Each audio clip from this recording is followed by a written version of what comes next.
Let's talk about a hypothesis test for comparing proportions. Do insecticide-treated bed nets prevent malaria? In a randomized controlled trial in Kenya, 343 infants used insecticide-treated bed nets, and 15 of them developed malaria.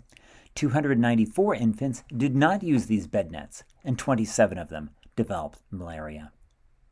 Find null and alternative hypotheses. The null hypothesis, as always, means no difference, no change. We represent that with H sub 0, or H null, H naught. The null hypothesis has an equal sign. It's P1 equals P2, although they may write it as P1 minus P2 equals 0. The alternative hypothesis is that there is a change, there is a difference. We represent that with H sub A or H sub 1. And it always has a not equals, less than, or greater than. So it might be P1 does not equal P2, P1 is greater than P2, or P1 is less than P2. Our null hypothesis, H naught, is that insecticide-treated bed nets do not prevent malaria. They don't make a difference. So again, P1 is the proportion of infants with insecticide-treated bed nets who develop malaria. P2 is the proportion of infants without insecticide-treated bed nets who develop malaria. H naught, P1 equals P2. So what's our alternative hypothesis? Is it going to be not equals, greater than, or less than? Turns out it's going to be less than. We choose this as the alternative hypothesis because we want to test the hypothesis that the proportion of infants with insecticide-treated bed nets who develop malaria is less than the proportion, is lower than the proportion of infants without insecticide-treated bed nets who develop malaria. In other words, P1 is less than P2. We want to do a hypothesis test to compare the proportions in two independent groups. Do the data satisfy the required conditions? Simple random sample from each group, or randomly assigned to each group. Independent groups. It's not as if each subject from one group is matched with or related to a subject from the other group. Each sample is less than or equal to 10% of the population. We need at least 10 successes and 10 failures for each group, and all of those are satisfied. So again, here's what P1 and P2 represent, our null and alternative hypotheses. Let's calculate the test statistic. Holy cow, it's this crazy formula. Z equals P1 hat minus P2 hat all over the square root of P hat pooled. And what is P hat pooled? We throw in the number of successes, x1 and x2, number of successes in groups 1 and 2, all over the number of trials, or number of people, in groups 1 and 2. So basically you throw everybody together. You ignore the group labels and you just throw them all together and take the number of successes over the number of people. So that's the probability of success, P hat pooled. You can also calculate it this way if you know P1 hat and P2 hat. If you don't know x1 and x2, you can calculate it that way. Okay, so the denominator is P hat pooled times 1 minus P hat pooled times 1 over n1 plus 1 over n2, and you're taking the square root of all of that.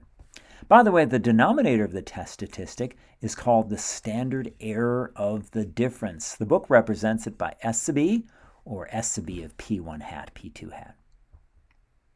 Okay, so here's where we get our data. 343 infants used them. 15 developed malaria, 294 did not use them, 27 developed malaria. That means x1 is 15, n1 is 343, x2 is 27, n2 is 294. We plug all of that in, find that P hat pooled is 42 over 637. So when we use this formula, there's P1 hat, P2 hat, P hat pooled, 1 minus P hat pooled, 1 over n1 plus 1 over n2, and that turns out to be negative 2.4389. So do we reject or fail to reject H0? Again, if our alternative, it depends on the alternative hypothesis. In this case, the alternative hypothesis, remember, look back what we had, the alternative hypothesis is that P1 is less than P2. So in this case, the rejection region is Z is less than negative Z star. So the values of Z star for the two-sided hypothesis tests or the two-sided confidence intervals look like this. Again, if our confidence level, well, we don't need that really. We have a one-sided hypothesis test, and we're looking at 95% So our critical value is 1.645. Okay, so we reject the null hypothesis if z is less than negative z star, in other words, less than negative 1.645. Our z-score is negative 2.4389, which is a lot less than negative 1.645, so we conclude that the null hypothesis is false. We reject the null hypothesis H0. Yeah, negative 1.645 is here, negative 2.4389. It's way out here, so we definitely reject it. We conclude that insecticide-treated bed nets prevent malaria. Find the p-value. If the null hypothesis were true, the probability that we would get a z-score of negative 2.4389 or more extreme is, that's how we define the p-value. Well, in this case, we're using this as our alternative hypothesis, so the p-value is going to be the area to the left of z. Let's see. So we want the area to the left of z equals negative 2.4389. Okay, so we can do that on the TI. Enter normal CDF A comma B comma mu comma sigma. In other words, enter negative normal CDF, that's under Dister, negative 10. Actually, here we want negative infinity, but negative 10 is low enough, so we'll just throw that in. Negative 10, negative 100, negative 1,000, those would all work. The right endpoint is going to be negative 2.4389. So again, from negative infinity to negative 2.4389.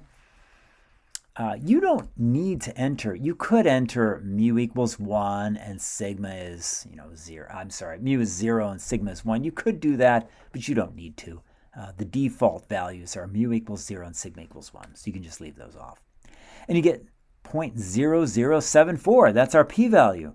Remember our mantra, if the p is low, the null must go. So we reject H0 because we have a really low p-value. There is strong evidence to conclude that insecticide-treated bed nets prevent malaria.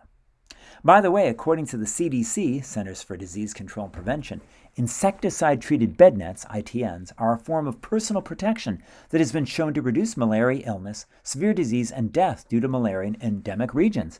In community-wide trials in several African settings, ITNs have been shown to reduce the death of children under 5 years from all causes by about 20%.